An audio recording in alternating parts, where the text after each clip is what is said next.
Thank you. Um, Welcome, everybody. This is a hot topic, right? I mean, this is so daunting. It's like we go through all of the stuff that we know how to do. We do our coaching, we do our recordings, and that can be daunting too. But there's something about the exam, at least for me, that was like, this is the one piece that felt most out of my control.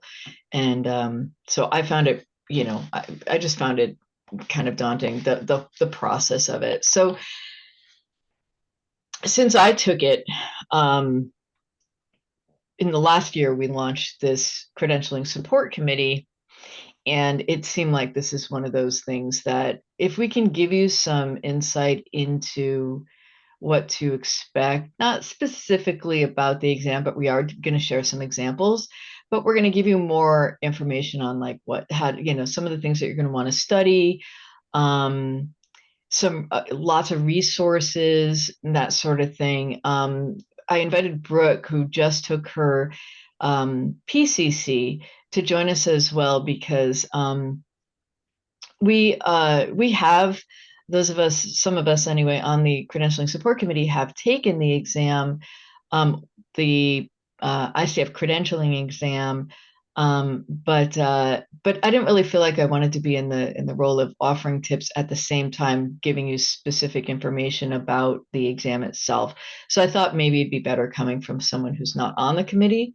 That way, if you don't do well, you can blame her and not us. That sound okay, everybody?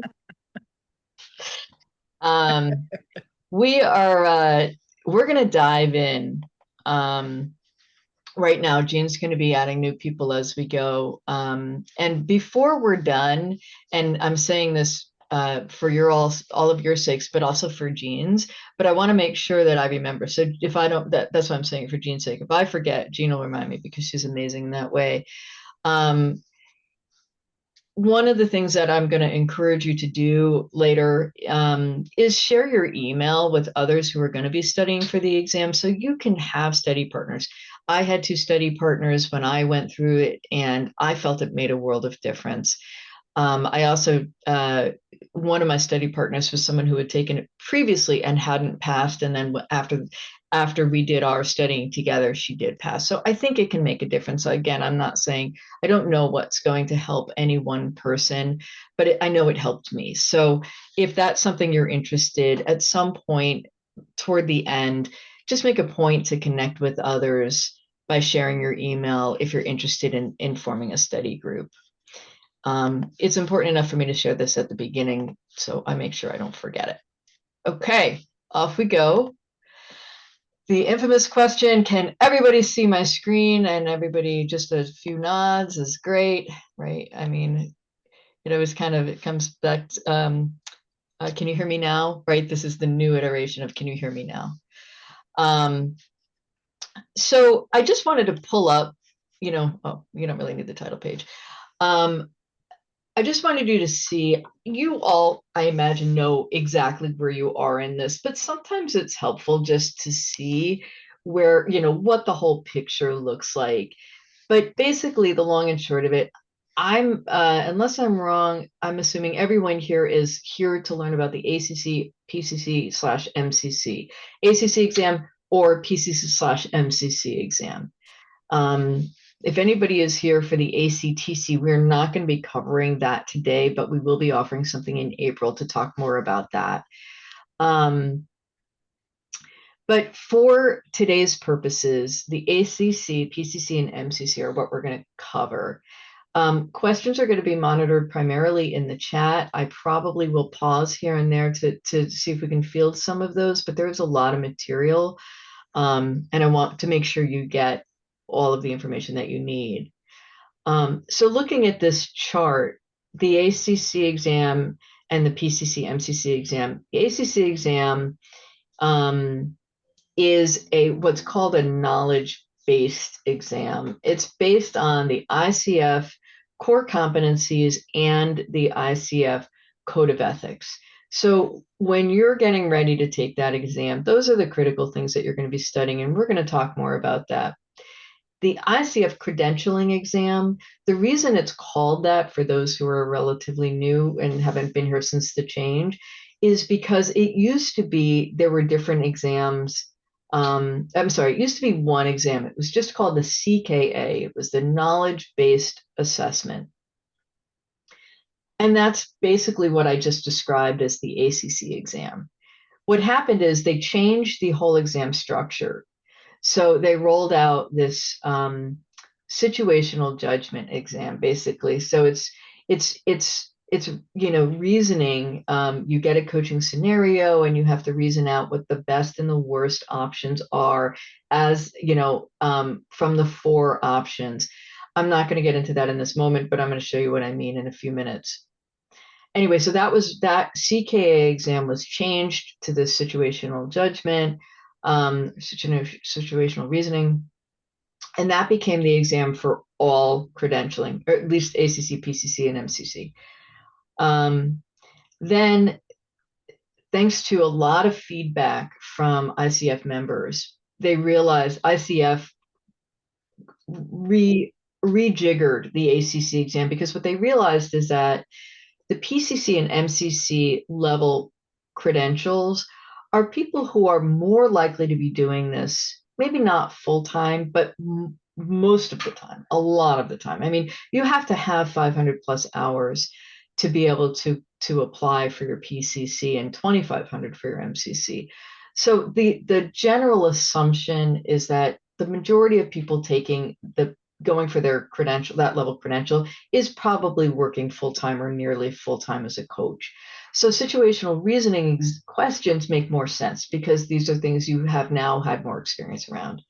But the ACC exam has basically reverted back. So it's easier, dare I say easier, but it is somewhat easier to study for. It's more straightforward as far as what to study. So that's why I wanted you to see this. So now we're going to get into a little more about the logistics.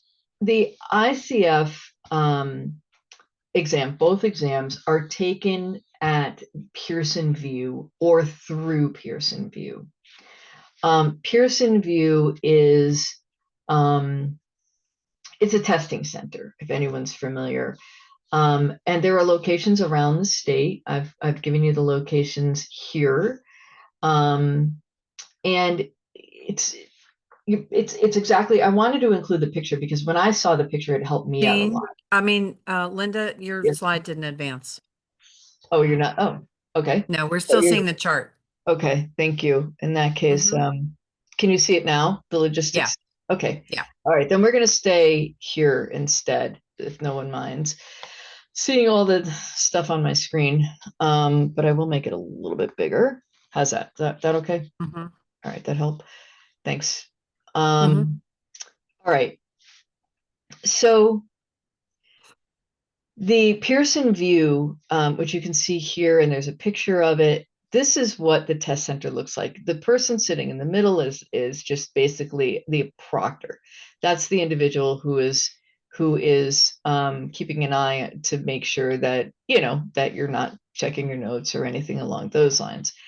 And I guess Wendy was not going to be able to come. I thought I misunderstood her email. So there are two ways that you can take the exams, both of the exams. One is online from home. The other is at a test center. Taking it at home is the requirements to do that are strict. Brooke, did you take yours at home? You did. Terrific. Yes. Brooke, I'm going to invite you, if you can just spend a minute or two sharing what your experience around that was. Sure. So you get an email and you choose whether you're going to do, you book your time, whether you're going to do it online or in person. And then a few days before, I got an email saying it's time to test your setup. So there were like 4 things you had to do that I found very simple. One was to make sure that your internet connection was strong enough. They say to either plug in or be close to the router. I sat in the same spot I always sit, wirelessly connected to my Wi-Fi, and it was sufficient. To like close out all your everything else you have open, restart your computer, and then it runs a diagnostic to make sure you really did close out of everything. And I think that was it. Then the day of, you come a half hour early and it does those same things.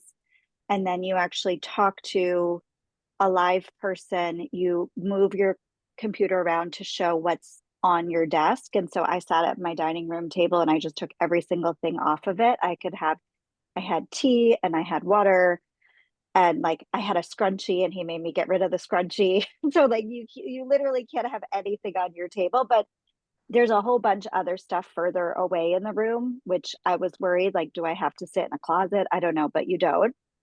And you have to take off your watch if you have, like, I think even a smart watch, any kind of watch, no watch.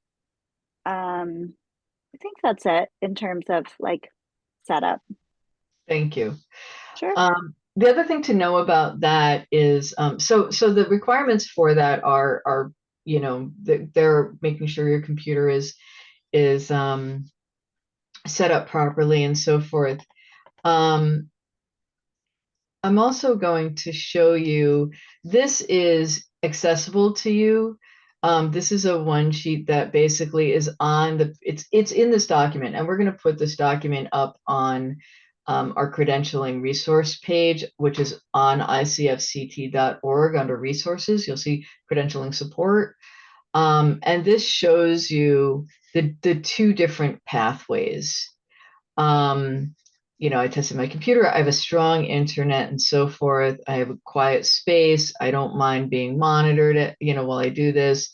I understand why online exams have different policies. So that's one of the links that's in here. What I want you to know about that, and this is, unless something has changed, but I can't imagine that it is, if you are working, and I don't want to scare anybody off from doing one thing or another, but I would tell you that I do know someone who did take it online, and then partway through they had interruptions. And this may be for any online testing through Pearson VUE, but anyway, partway through they had interruptions, their network went down, and then they had to take the exam again. So that is the one piece of this. I imagine if the entire Pearson VUE testing site goes down, you're going to have the same problem, but at least there's a level of stability that you can count on. So you can see here in that little picture that people are sitting there with headphones on. They provide those for you, and that just gives you some quiet. It is a very quiet room. We're going to talk a little bit about this in a little bit. I have attention deficit issues, and because of that, I was able to apply for accommodations. And one of the accommodations I received was being able to take the exam in a private room. So basically, to the right of the person sitting here would be this little private room with a little glass window, so she could see in there too, and I was in a separate space. Having seen this space, now that I've gone through it, I think I would have been perfectly fine taking it in one of these little cubbies because of the headsets, and it is very private. So anyway, so that's for you to peruse what the logistics Linda, are. Yes. can I just say one more thing? Sorry, it just occurred to me. My cat jumped up on my computer in the middle of mine and was like jumping on the keys. And so I messaged my proctor, and he came on and was so kind. And he said, pets are absolutely allowed, but if you want to take a minute and put them in the other room, you can. So I feel like they are strict about it, but they also understood. So I'm just, I think if something and I also had my hotspot on my phone open in case my Wi-Fi went out, I could switch to cellular. That's another idea. If you're at home, is there a backup? And Brooke, I would invite you, if it's okay with you, if just something to think about, if you would be willing to answer questions even after as they come up about your personal experience with the online. Yeah, sure. If you want to share your email address in the okay, yeah, in the chat I can do that. Thanks. And Linda, there were just a couple of questions like, do you bring your own laptop? I'm assuming if you go to Pearson no, VUE, if you're taking if you're taking it at Pearson VUE, no. They will pull all of it up on the computer for you. You don't have to do it on your own laptop. Okay. And then the other thing was about, can you post the link to where this document, just explain what they're going to get after this. So everybody's going to get everything. Yeah. So this one document has a ton of resources in it, and you will find it. Monica, can you just, or Jean, somebody just go into and copy the link to Jean, if you don't mind. ICF, to ICF, our website? yeah, the credentialing support Sure. resource page. I've got it. Yep. Thanks. Okay. Okay. All right. So tips on how to prepare. The ICF new website is really much easier and more user friendly than the previous one. So it's really, I'm going to show you this document. So you can see if you go into the ICF website, you just go under here under credentialing, and you will easily get to a lot of this information without a lot of effort. It was not this easy in the past, but so it's a godsend they've done this. So here is your complete guide to credentialing, and there are a lot of links in here. A lot of them are the ones that you'll find in the materials that I'm providing. But and I'm not going to click on every link because there's just way too much. But there is, you'll see when you go into the links, this is really set up for you to use these links. So take a look at that ICF exam prep guide for a lot of the details. As we talked about before, setting up study partner groups. So I think you did it already when you were, if you're putting in your email address, just say which credential you're looking for so that, you can copy the chat when this is done, and then just look for the other people who are studying for your same exam. The sample test questions, I have some in here. ICF provides about, at least for the PCC, I know it's like 8 sample questions. And they're pretty accurate. You'll get some good information from that to get a feel for what those questions look like, as well as the ACC exam. And we're going to go look at a couple of questions in a minute. And the ACTC exam, which I said we're not going to get too into today, but at least the link for it's here if that's something you're interested in. Talk to recent test takers, as Brooke has offered to be a resource, and if you know anyone else, get their experience. Research some exam prep courses. I was really concerned about it because situational judgment type questions for me as someone with attention deficit, I can find those difficult to process. So I took a prep course, and there are prep courses out there. I'm reluctant to recommend any just because they're not ICF prep courses per se. So I want to be, thoughtful about that I'm not, selling somebody else's prep course, but you will find some out there, and it's always good to talk with other test takers and see if they've taken, used any. We do a monthly series applying core competencies to promote best practices for members of ICF Connecticut. And that is a place where we kind of dive into the core competencies and talk about what the meaning behind them is. It's not tied to the exam, but it's another opportunity to just get a kind of a deeper dive into the core competencies and really think about, what their meaning and purpose, is, and how it can be applied across coaching scenarios. So that's just more like, not specific for the exam, but just an opportunity to do a little deeper dive into the core competencies. And then the ICF exam page has any updates. And I'm going to talk a little bit about that here. So specific to study, and this is really going to be key, the Code of Ethics, of which there are, unless it's changed, the numbers changed. Last I knew it was 28. There's a video series on that. There's an ethics course, which if you're getting your renewal or you're doing the portfolio path, you're going to want to take that anyway. You need those credits to apply. And that's all, you're going to have to log in to be able to access that. You have to log into ICF to the ICF website to be able to access that course. But if you get on there and you just Google it, or search for it on their page, you'll find it. Ethics case studies, I found them to be super helpful. It's people just sharing their own personal experiences and challenges, coaches, their own personal experience or professional experiences and challenges. And so ICF has now formed case studies. So it'll just give you an idea of how these core competencies apply in real time if you didn't get a good feel for that in your coaching education. Your coaching education is really number one here, though. If you've gone through a level 1 or a level 2, rely on that. Go back and review it. And then as far as core competencies, there's a video series for that. You will see also ACC minimum skills requirements. You can get into this a little bit more. What's required for you. Again, there's a ton of information here, and we can try and make it as bite-sized as we can, but it's good to go through it. The PCC markers, if you're going for your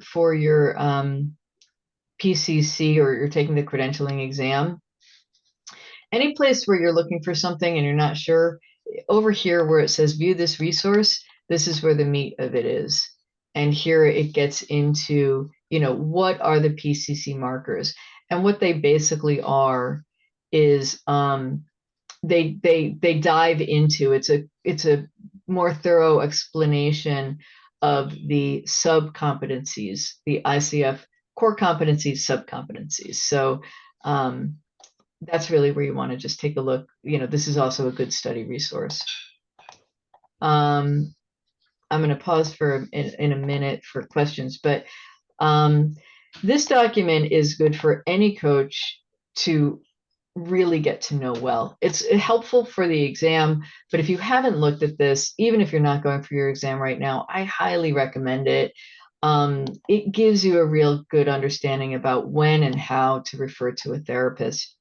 And then ICF rolled out this very informative credentialing exam study system. It's also fairly expensive. So if you're going through this process and you're paying for the other, you might feel a little daunted by the cost. But if that doesn't bother you, I would go for it. And there's a fair amount of information here, including there are module quizzes, flashcards, things like that. So I think what ICF did is they recognized that other organizations are creating these study systems. Who better to have one than them? And that's what that was kind of in a response to. And so just really quickly, the asterisks here for the code of ethics and the core competencies. I was going to mention this. This is what I was referring to earlier. ICF just updated the code of ethics and the core competencies in 2025. However, the materials that they're testing on is still these older versions, the one iteration back. So that's why when you see this, don't get worried about it. When you're going into it and you're like, oh my gosh, this is the new version, the old version, don't worry about it. If you study the new version, it's fine. Right? It's not a problem. The changes that they're making are not huge. It's just that the material, if you already studied for it under the old code of ethics and the old core competencies, you don't have to go panic and look in the new ones and find what's different. Just stick with what you've already studied. Oops. And then these two here, this one and this one that have the two asterisks, you don't really need those if you're going for your ACC.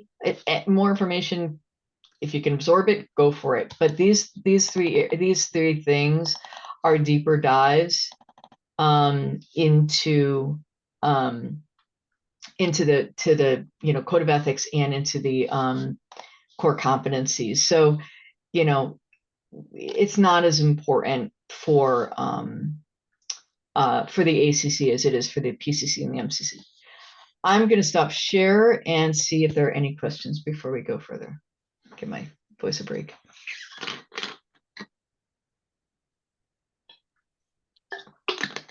Oh my God, I can't believe I do. Oh, thank No, God. I do. Will you spend just a moment telling us about literally applying to take the exam? Like how do we do that, and what do they require to prove that I'm ready, or all of that? So yeah, I will. So Good. Okay. have you started your application? No. Okay. So ICF has a fairly streamlined way about going about this. You're going to go into your profile. Do you have a profile with ICF, or is this brand new for you? Uh, to be honest, I don't know. I joined ICF Connecticut chapter Okay. So you're going to want earlier to in the go. year. Which means you're a member of ICF in general, and that's where the Yeah, application process is. this all happens on the ICF Global website. Okay. So you're going to, if you haven't already, you're going to set up a name and get yourself set up in the ICF Global website. Okay. And when you go to, let me back up for a second and see. If you go to, excuse me, you go to ICF, well, if you go to the ICF Global website and you go to credentialing, it's going to walk you through. Okay. The first thing it's going to ask you to do is take a survey before you go. If it's going to ask you to take a survey to see if you're interested in credentialing, which credential you're most aligned with. Okay. So it's going to start there, and it's going to say, survey path, and that's going to help you figure out which one you're going to take. Or not which exam you're going to take, but which application which credential you're going to apply for.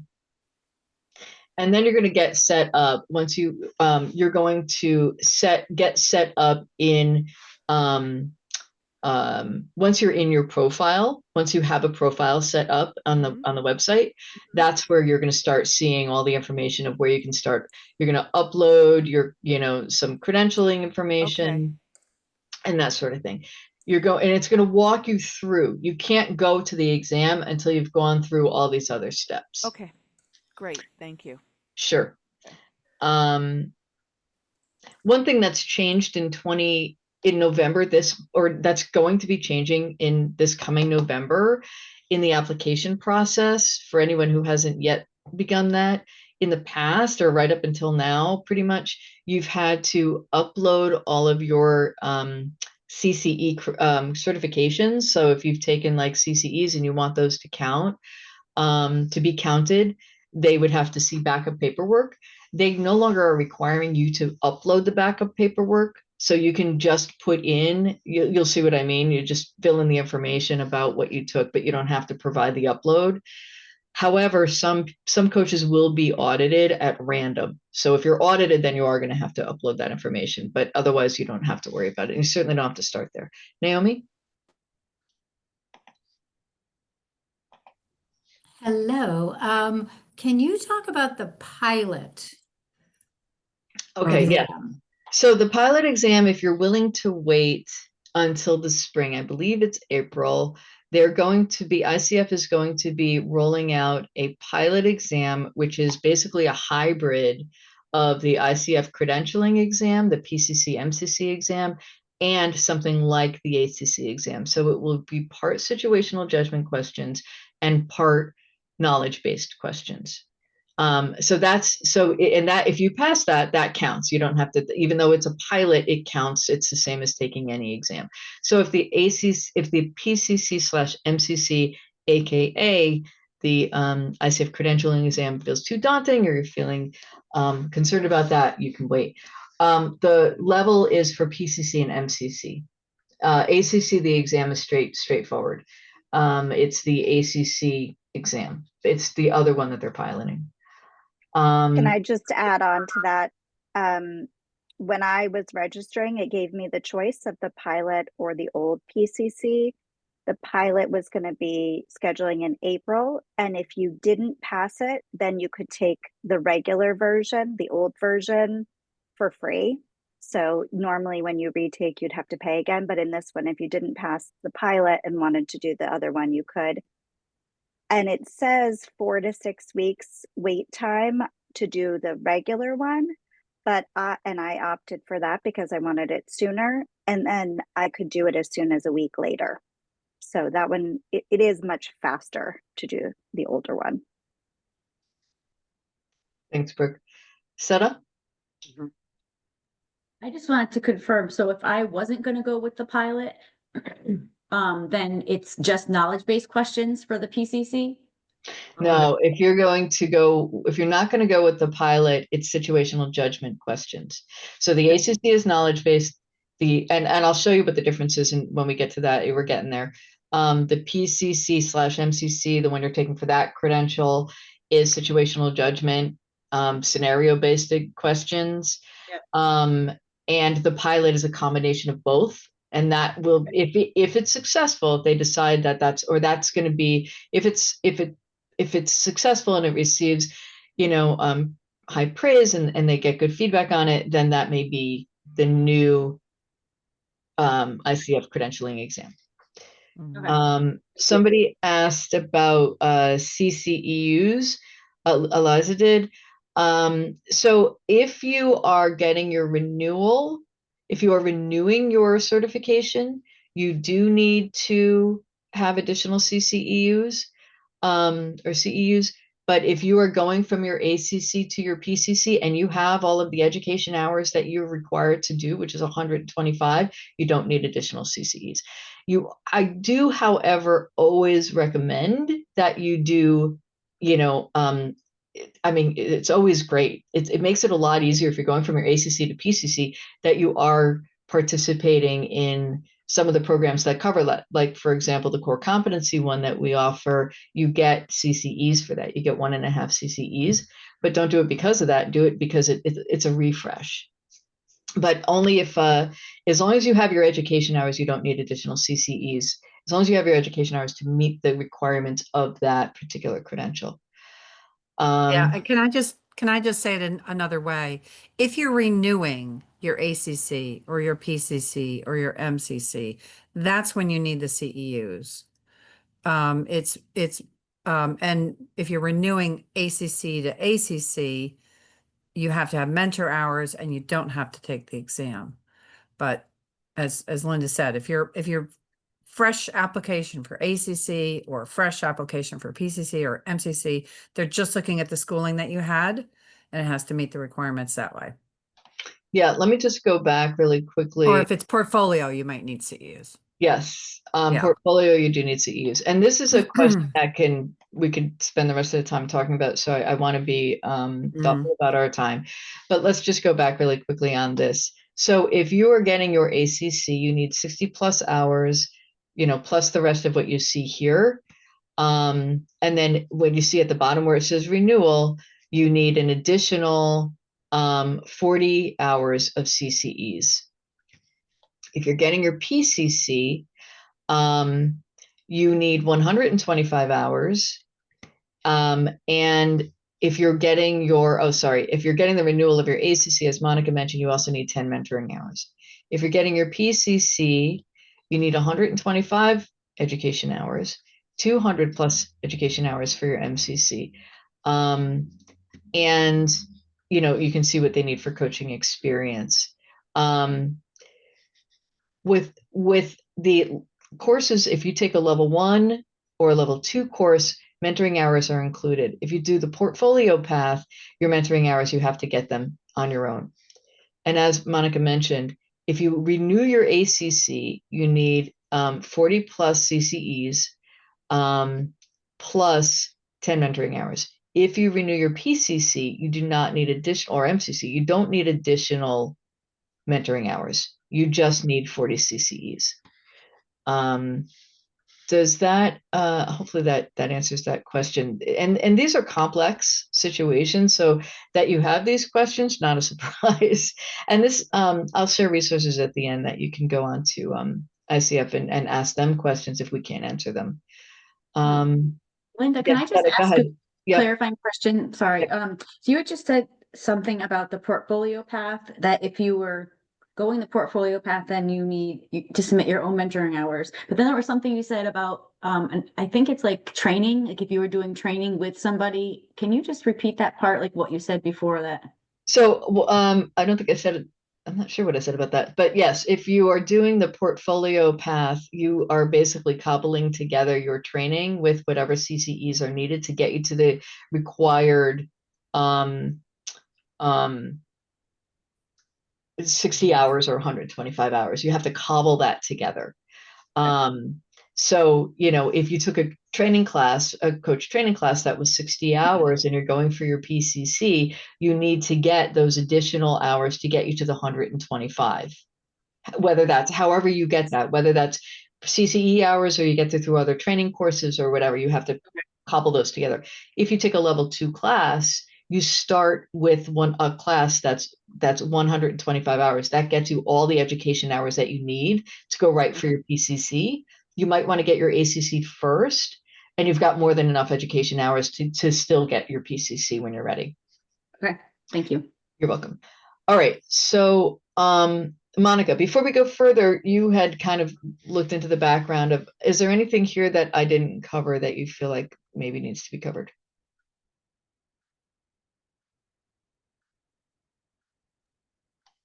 And you're on mute if you decide to jump in. You're on mute.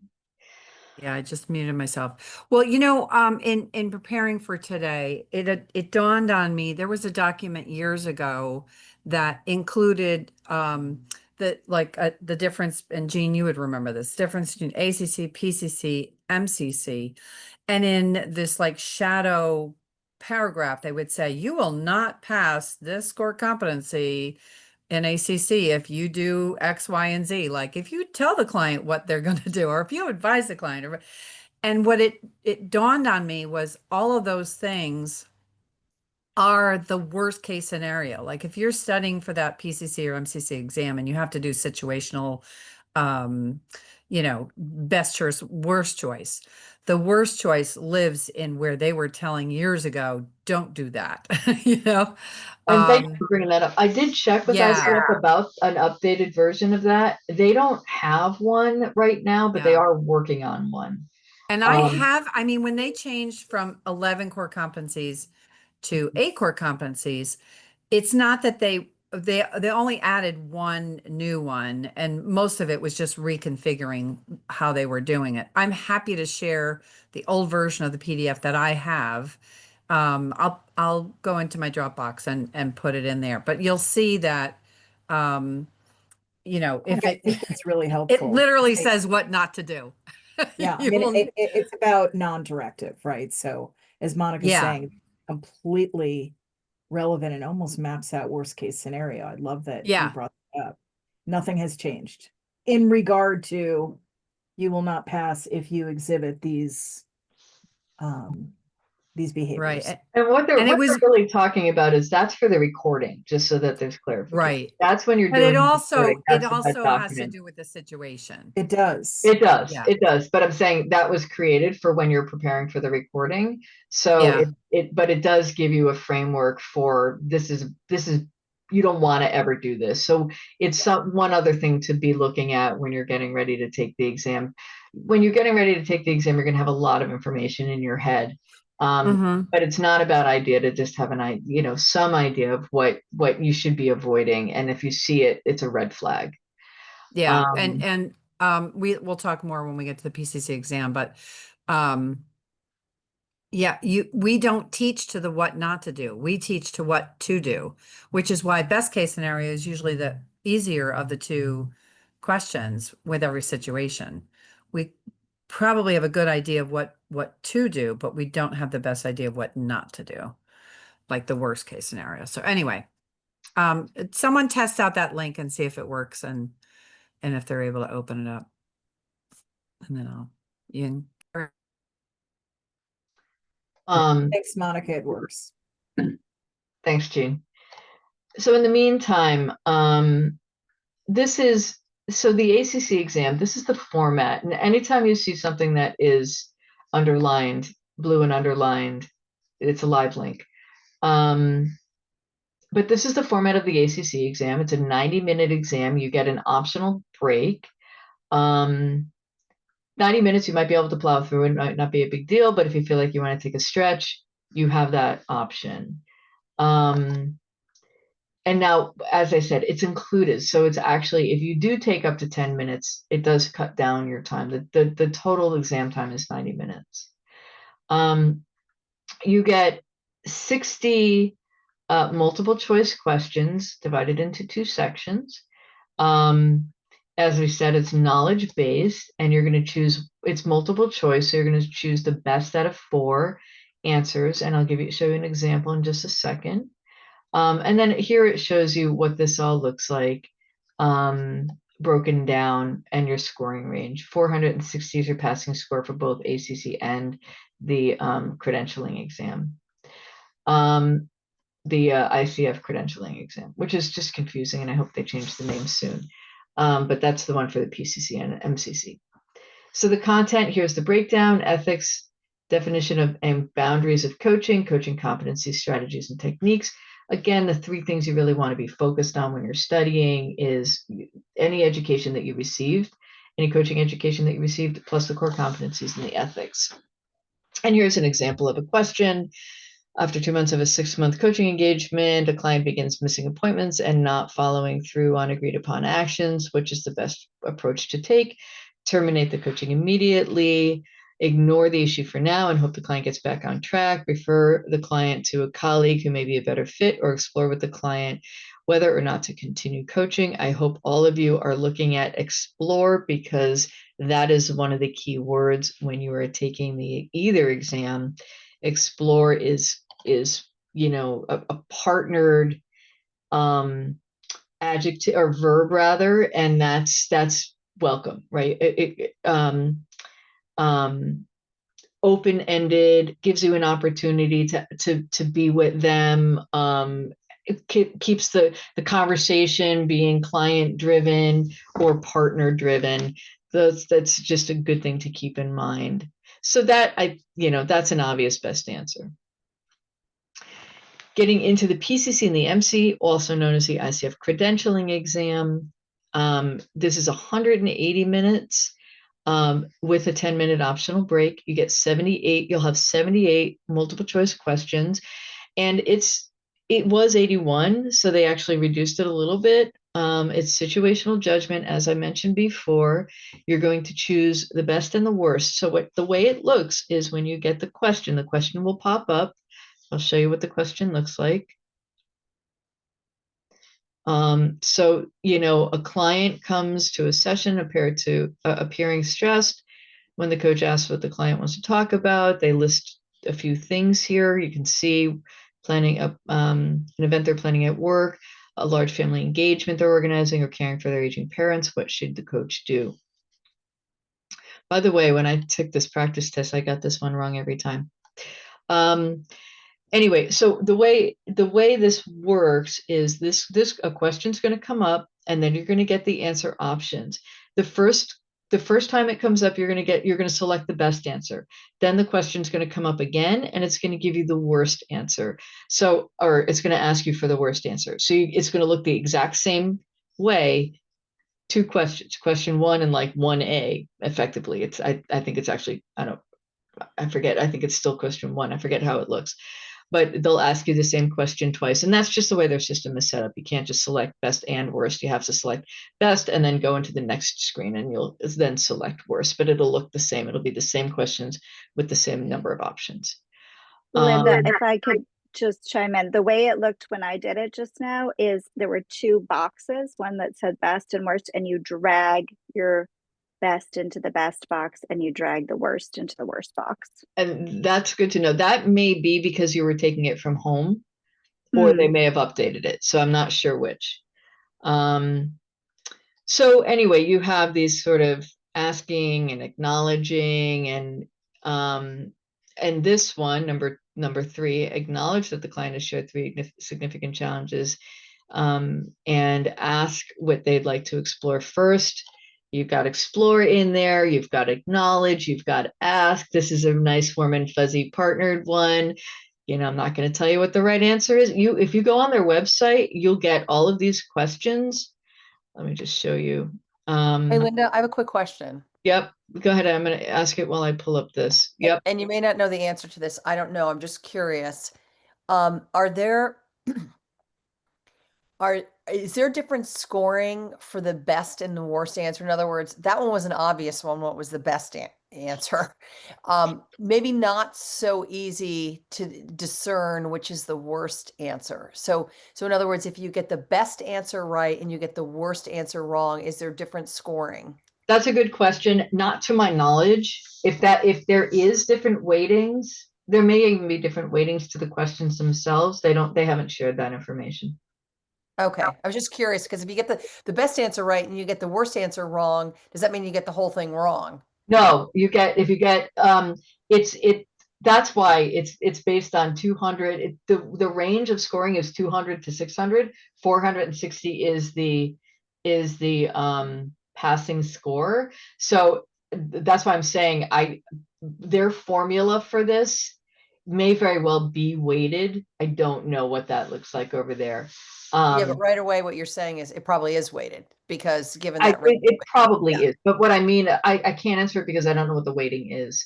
Yeah. And at the end of the day, if you get, try and get both right. Like that's really what we're going for. But if you get one right and you get one wrong, then you get credit for one right and one wrong. They don't cancel. It doesn't mean that you got nothing right. Well, I know and that for again, sure. and that's what I'm saying is that I don't know how they do it, but I would agree with Monica. I don't think you get the entire question wrong, but I don't know what their formula is to, I mean, because it's scored between 200 and 600, I don't even know what it would mean to get a 200, right? So I think I don't know whether or not it's scored on any kind of I know it's not scored on a curve. So I don't know the specifics about how they set up their scoring. I would have liked, when I came out of it, there was a few things I would have liked to have understood better. That was one. I also would have liked to have gotten feedback on the answers, but that didn't come either. So that if you have to take it again, you know what to study harder on. They may be changing that, but I think mildly if they are. So anyway, so what I went to here before is they give you 8 questions to give you a feel for what it's like to take the exam. And this is a really good feel. So here they show you, a question, and then here's what the best answer is, here's what the worst answer is. What I did to study for it is I copied all this information, I put it in a Word doc, I got rid of the bolding, tried to like close my eyes and not look at what the right answers were. And then I took this as a practice test. And then I went back to their website and just checked my answers. All right, so before we go further, I want to stop there and see if there are any questions. If anybody's like, holy crap, I am never taking this exam, I'm scared to pieces. If anybody, like, what's going on over here? This might be an obvious question, but you have to already have the 100 hours before you can apply, right? Like you can't have 95 and say, oh, I have 5 by the time I take it. It has to already be there. Yes. However, that is true. However, you can start uploading, once you get a profile set up, you can start uploading your materials right away, even though you haven't yet started the application, so that you're not all doing it all at the same time. Okay, because I'm almost done with like the level 2 certification program. So I have almost all of it except for I'm at like 87 hours, right? Yeah. And so that's kind of what I was like, So okay, you can't technically start the application until you met the requirements, but you can start uploading the materials whenever you want to. And if you are, I believe that's true. Let me take a step back from that answer. I think that's true. I know that if you are going for your renewal, you can start uploading your CCEs like the minute you start taking class. Yeah, no, this would be like a fresh ACC. I think so, but I can't say that for 100%. I'm not 100% sure that you can start uploading in advance. I know if you can, if you're going for the renewal, but I'm not sure about the beginning. But get your materials collected. Anything that you know, just put it in a folder. That's what I did. I just downloaded everything and put it in a folder. And even if you aren't required, I think it's November 7th. That they're going to make that changeover where you don't have to upload all your CCEs. You will still have to upload your certification from your coach education.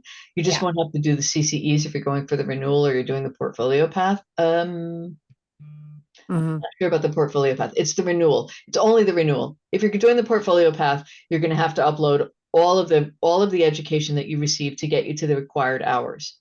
Okay. But if you're going for the renewal, don't have to upload the certifications unless they audit you.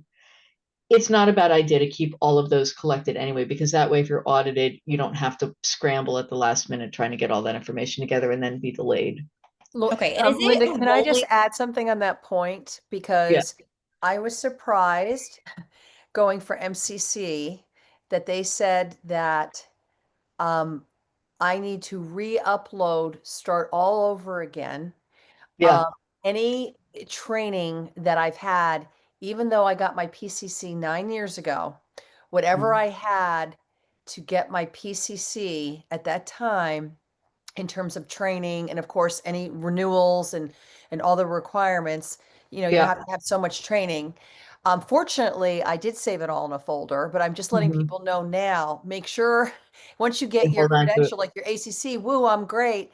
Hold on to all that, because if you Yep. want to go for the Mhm. PCC and the MCC, you may have to re-upload anything you've done before. Yeah, I Yeah. think that's relatively new. I did see something recently that said they don't hold on to that. And I think it's because they change websites periodically. They don't have a repository to keep Linda, I the don't think information. it is new. I think It's if always you been that way. think of the ACC, PCC, and MCC, think of it as a whole new application. They want to see all the training you've had. And Yep. I remember from a while back that for my PCC, I had to put in my training for my ACC and PCC. So I don't think that has changed. I think it's just mentally just think of if I'm going for a new credential, it's like It's a whole brand new new. slate, Yep. you know? Good point. Thanks Yeah. for But they bringing that have up. to be able And to. what Yeah, they I would said print is, off a paper copy and put it in a firebox, you know, because But then, God knows but I haven't Monica's seen addicted to digital. paper, so don't, Do it like both use your own ways, judgment you on that. know? But actually, well, it's not a bad idea, because if you do have computer problems and you need that information, it's not a bad idea to have it. well, With and you. the reason they gave, because I was on the phone with them and I asked that, I said, "Why are you doing that? You're kidding me." I was like, you know, I'm like, "What?" And they said because not because of the website conversions and they can't keep the files. They said for confidentiality, which was Mm, interesting. Maybe that's why. And I know that different mhm, I know tests. I read something that said they don't keep it. I assumed it's because they can't keep it, mhm. but maybe that makes actually a lot of sense. Yeah. Andrew, did you have another question or point on what you were Yeah, making? my other question was, are the applications like rolling or are there set dates when they do exams, like certain times of the year? No, it's rolling. It's rolling. Okay. All right. Yep. Thank you. Yeah. Yep.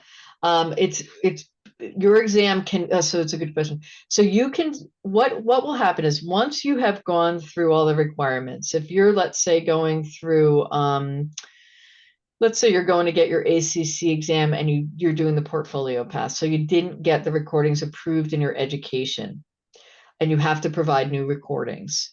So you would be going through, you'd be applying, you would be filling out the application, uploading your material, then you would be uploading your recording. You would be And waiting transcript.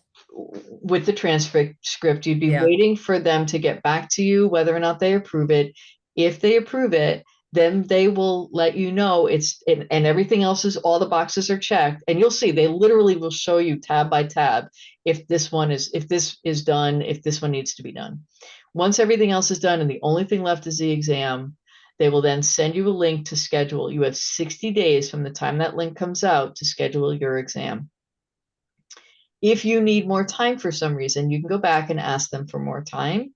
But otherwise, you're going to go ahead and get that exam scheduled within that 60-day window.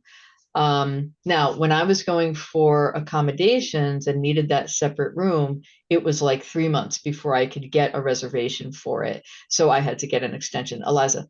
Yeah. I just want to clarify.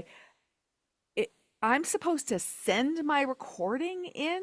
I thought my mentor coach she evaluated it and sent in all the documentation. So it depends. If you're taking a level 1 class and or level 2 class, and your evaluation is then being done by the mentor in that class. It's not being sent to ICF. If you're doing the portfolio path, and not a level 1 or a level 2, you go through those mentor hours. You hire a mentor, they will listen to the recording and they will evaluate it based on what they have for criteria, but then you have to upload it to ICF along with the transcript and they will formally assess it. Mhm. Eliza, are you going for ACC or PCC? I'm going for ACC, and after this call, I need to talk to somebody about, I don't know what, level 1, level 2 portfolio. Yeah. I just followed what it said on this list. I took a class at CLCI, 2 classes, finished Mhm. that, did my 10 hours of mentor coaching, submitted 2 recordings. She evaluated them. She sent them to somebody who sent Mhm. me an email. I am now hitting my 100 hours. And so I, yeah, so I don't know whether I took a level 1 or level 2 or whatever, but I don't want to take everybody's time on that. I can ask offline somewhere what that means. Yeah, Yeah. reach out, and maybe Monica or I, one of the two of us, Okay, just by time, we'll perfect. set up a time And to. Thank one you. quick way to know whether you are set is if they said by the time you're done with this course, you qualify for the PCC exam, as long as you have 500 hours, then you know you've done a level 1 and 2. The A mentor level hours 2. count, the recordings are done, you're all set. But Level 1 is for your ACC and level 2 is for your PCC. right, but some courses are level 1 and 2, like you have to That's take, true. you do them separately, Yeah. whatever. Yeah. So we can definitely talk later. Yeah. Thanks. Jean? Yeah, I just want to encourage people to not use the same recording. If you have an ACC recording and you're going for PCC or MCC, likely the markers are different and Mhm. you have just really improved and you have more experience behind you. Sometimes people have challenges creating a recording. They don't want to work with their clients to do so. There is a peer-to-peer ICF program has a peer-to-peer coaching where you can actually get a recording that can be used for ICF. And maybe Linda, we could put that on the resource page, Yeah. invitation where we could do that so that you can not have to worry about getting that client recording and can actually coach someone and have a Mhm. recording used. But Jean, do would think you be about able to that. find that link? I'd be happy to just throw it into the slide. Absolutely. All right, so if you Absolutely. can do it Yep. before we get done, I'll just add it in. Sounds good. Yeah, no problem. Suze?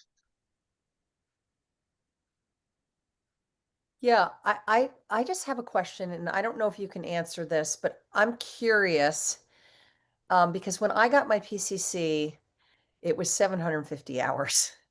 And frankly, that was a Mhm. lot. And then I was like, and I had enough for MCC, but I couldn't document it all. And so I was like, oh, okay. But I'm just curious what you know about why it was both why the PCC was reduced and if that's the case, and why the MCC was not reduced. I don't know. I don't know the back end of why they set things the way that they did. But keeping in mind, one thing that, ICF is a membership organization, and that may just be that they wanted more PCCs. They wanted people to be able to elevate to that Mhm. credential. And 500 hours. Again, I know what I do know is that they look at the PCC, that 500 hours, as somebody who is more likely, not 100%, but more likely to be a professional coach, someone who's doing it full time. That's their primary profession. Mhm. But why they reduced it, I don't know, honestly. And if you think about it, if you get your ACC and 3 years from now you're renewing, if you are coaching regularly, there's a good chance you've gotten from that 100 hours to the 500 hours. I went through the same thing, Suze.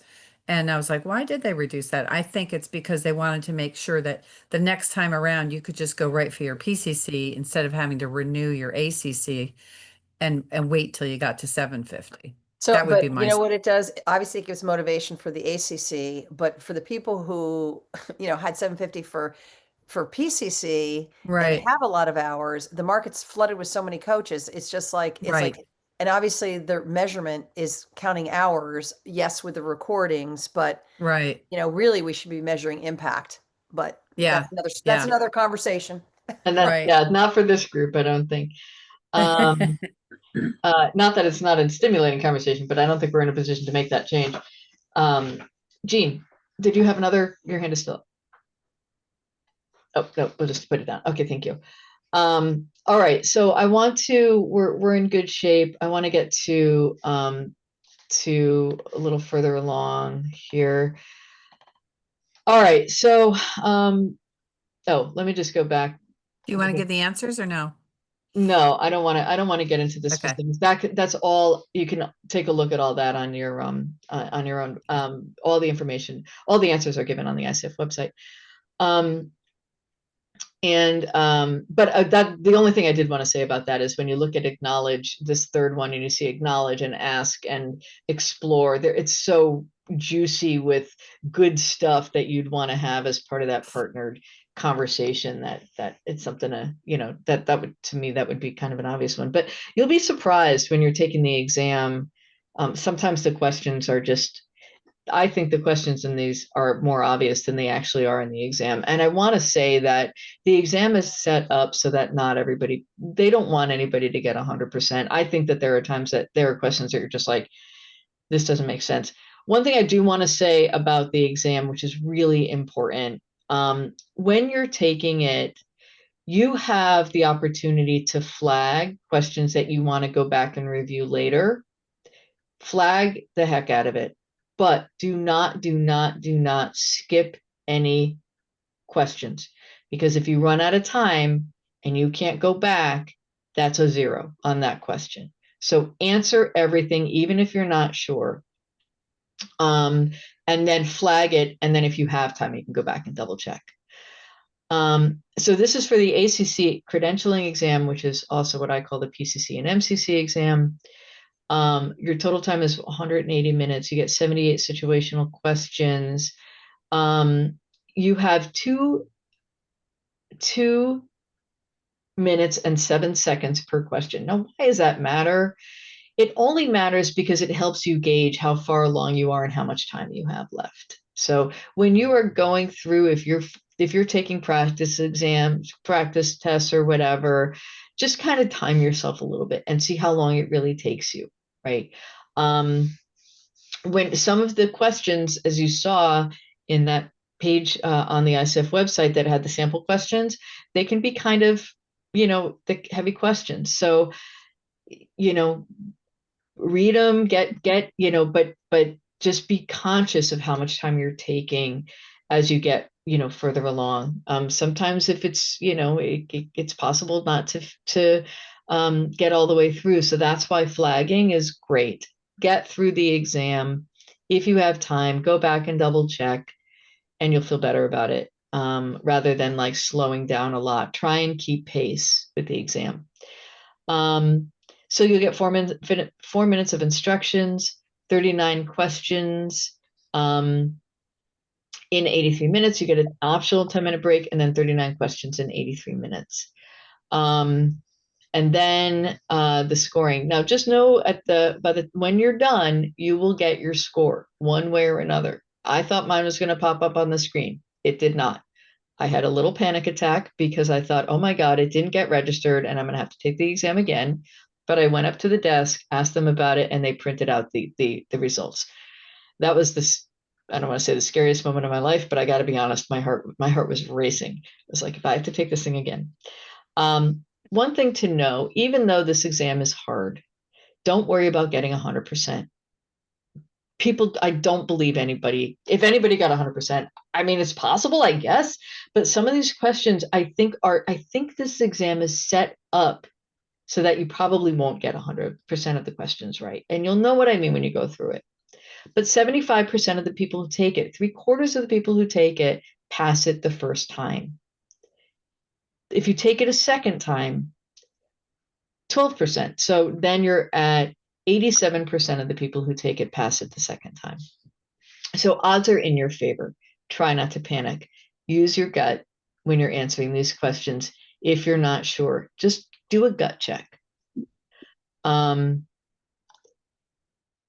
like I said, if you're really concerned about it, look at taking a class, talking with people who have taken the exam. There are courses out there that can be super helpful. So as I said, you'll Linda, get, they don't tell you which ones you got wrong, right? That was a question. They don't you tell you what don't you get got right there. feedback. Correct. You do not get feedback. So you will receive, and sometimes you don't pass because you're just nervous. Sometimes you pass the second time because you just are, it's familiar now. Even though the questions will not be identical, at least you're familiar with it, with the testing approach. And that's why we're doing this. If you don't pass the first time, wait 2 weeks before you try to retake it. And then for more than, if you take it a third time or more, wait 30 days. You can take it up to 6 times in 12 months of your first attempt.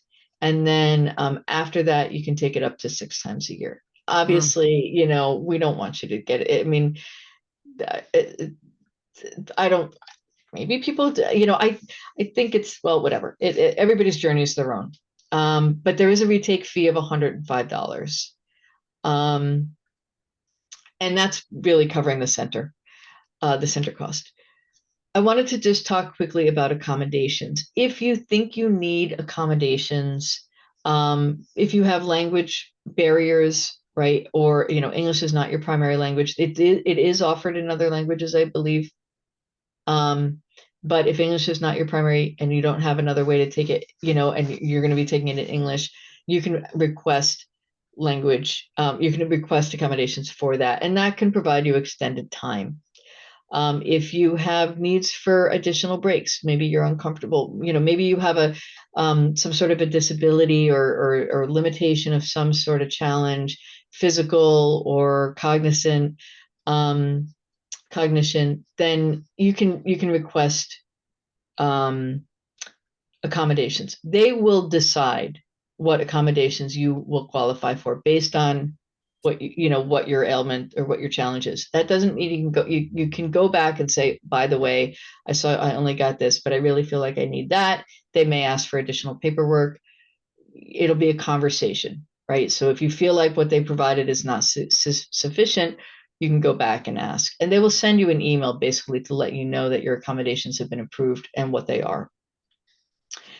When you're going through the application process, there is a form you will see as you go through it. And again, through the credentialing, I have a guide, link to a guide here for how to request it. And it's, like I said, it's part of the application process. So you don't do that now before you start applying.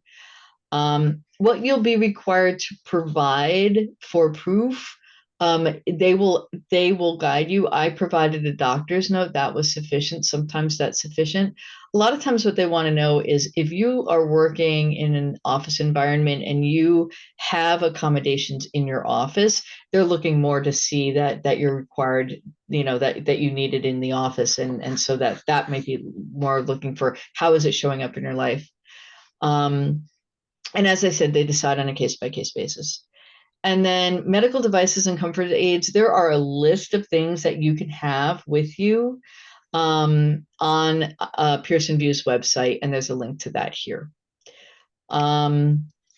So that brings us home here to the end. We still have a little bit of time for questions.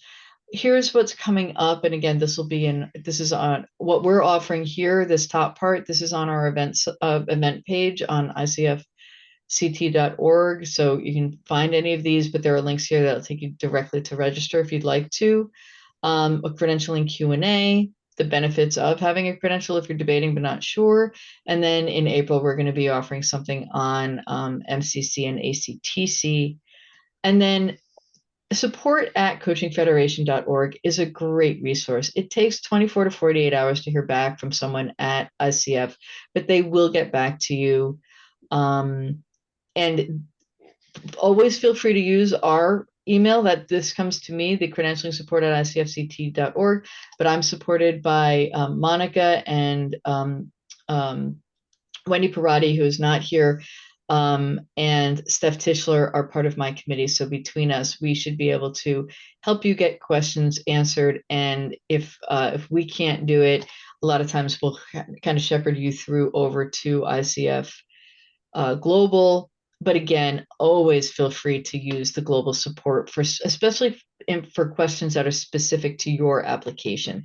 They are the experts in looking at what you have, what you need, far better than we will here. We have a more global, a more universal knowledge, but they'll be able to get in and look at all the specifics of your situation and give you the right answer.